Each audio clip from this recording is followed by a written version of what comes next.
Okay, good morning everyone. Thank you very much for being here. Today I'm going to talk about lesser known terrorist groups.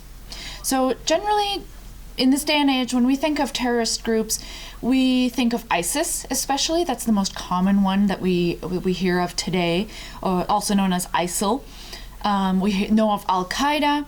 We know of the Taliban, for example. Now we're going back further and further in time. There's also Boko Haram, which has been in the news quite a bit recently.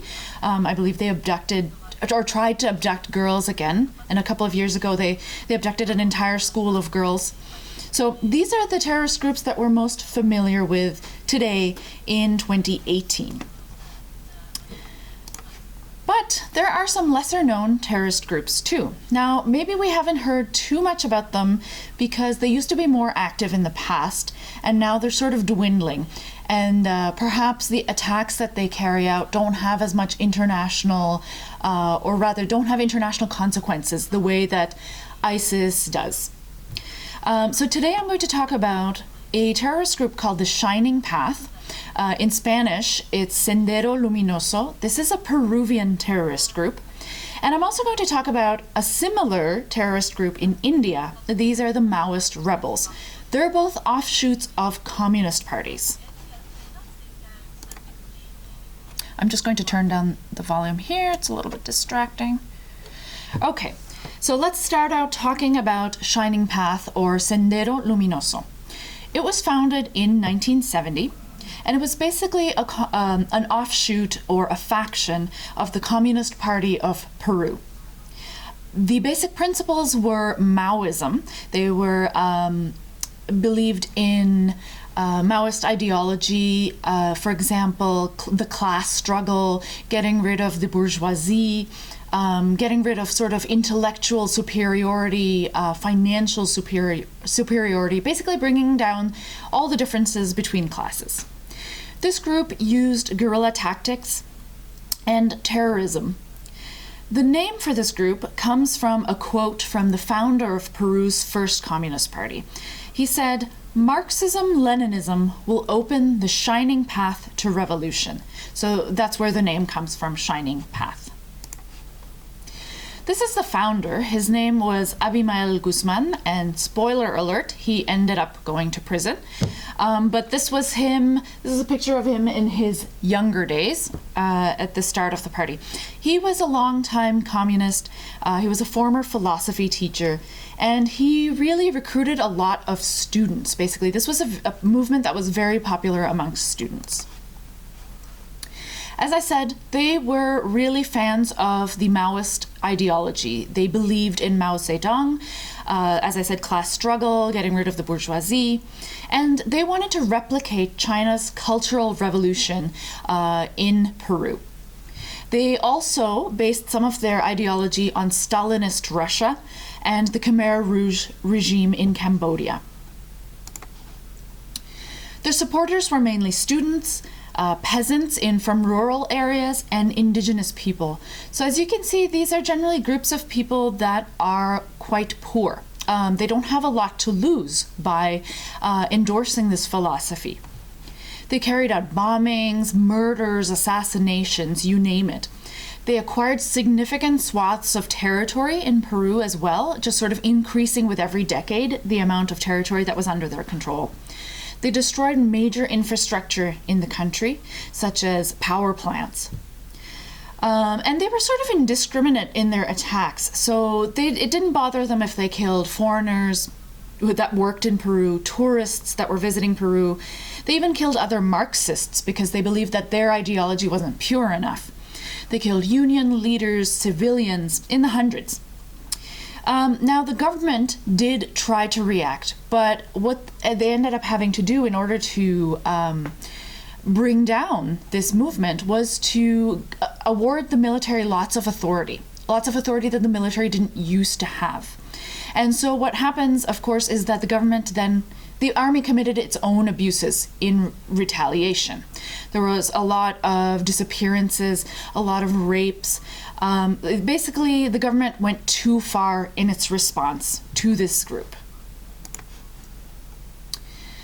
Now, President Alberto Fujimori in 1991 cracked down on the Shining Path group.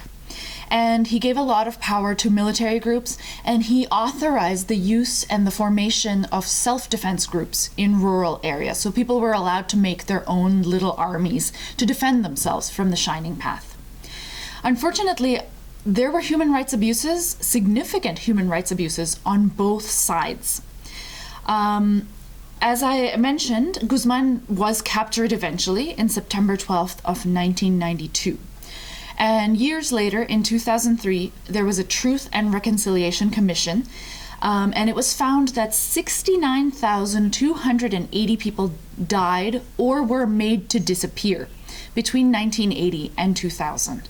So this is something a lot of us maybe don't know, not having studied the history of Peru. This is not something we're familiar with, that so many people died or disappeared in Peru, just one country, over 2 decades. And the Truth and Reconciliation Commission found that the Shining Path group was actually responsible for about 54% of these deaths and disappearances. So the army played quite a significant role in the deaths and disappearances as well, as you can see. Now, after Guzmán was arrested, there was a new leader called Oscar Ramirez, and he continued to carry on the activities of Shining Path, lots more of attacks, murders, etc. However, he was captured in 1999, and at that time, the activity of the Shining Path group began to diminish, and the group began to split off into different factions. However, in the 21st century, we saw a resurgence of the Shining Path group because other leaders decided to step in and take over where Ramirez had left off. So in 2002, for example, this was a pretty significant event. A car bomb exploded outside the US Embassy, and this was just shortly before George Bush visited Peru and the US Embassy. In 2003, 71 people were taken hostage at an Argentinian pipeline company. Thankfully, nobody was hurt in that case. It's believed that the government secretly paid the ransom for these workers, even though the official line by the government was that they would not pay for rescues. In 2003, there was a significant effort on the part of the government, and they used police to break up training camps. They actually liberated some indigenous people that Shining Path had kept in captivity.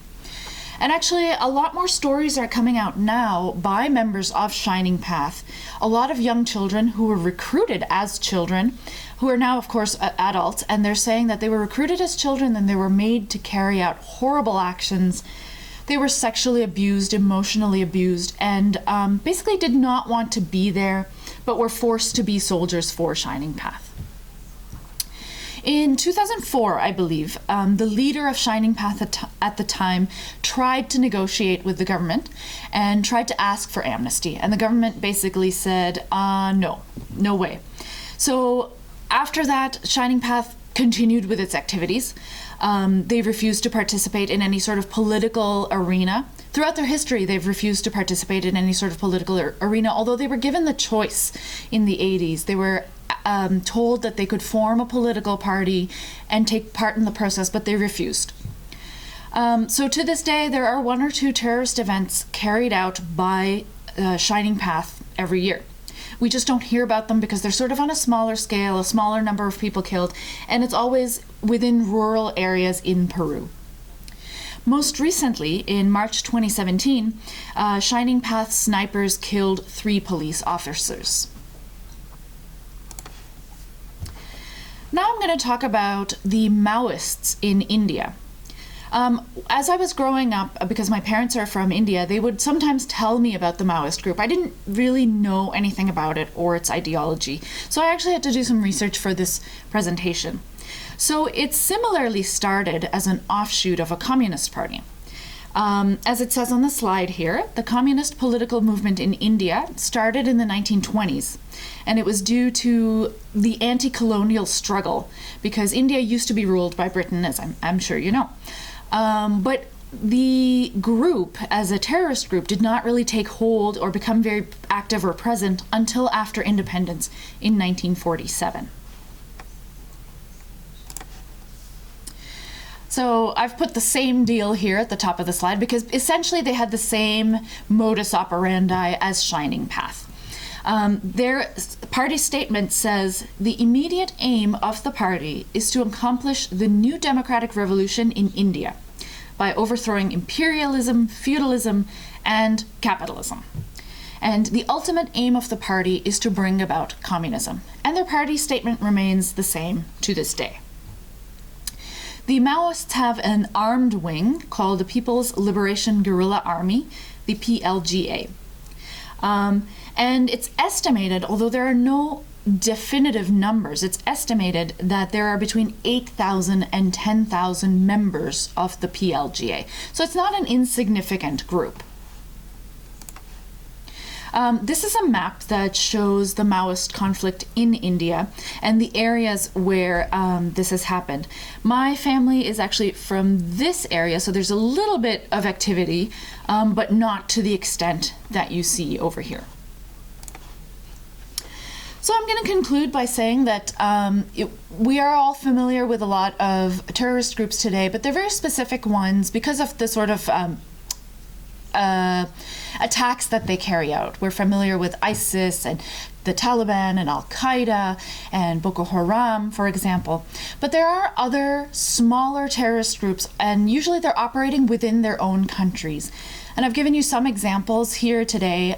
For example, Shining Path from Peru, the Maoists in India. There are actually quite a few more around the world. If you actually just Google lesser known terrorist groups, you see a lot of interesting things of people operating just within their countries with a lot of them with the same principle. They're trying to bring down the bourgeoisie, basically. So I would like to thank you very much for your attention, and I can take any questions if you have any.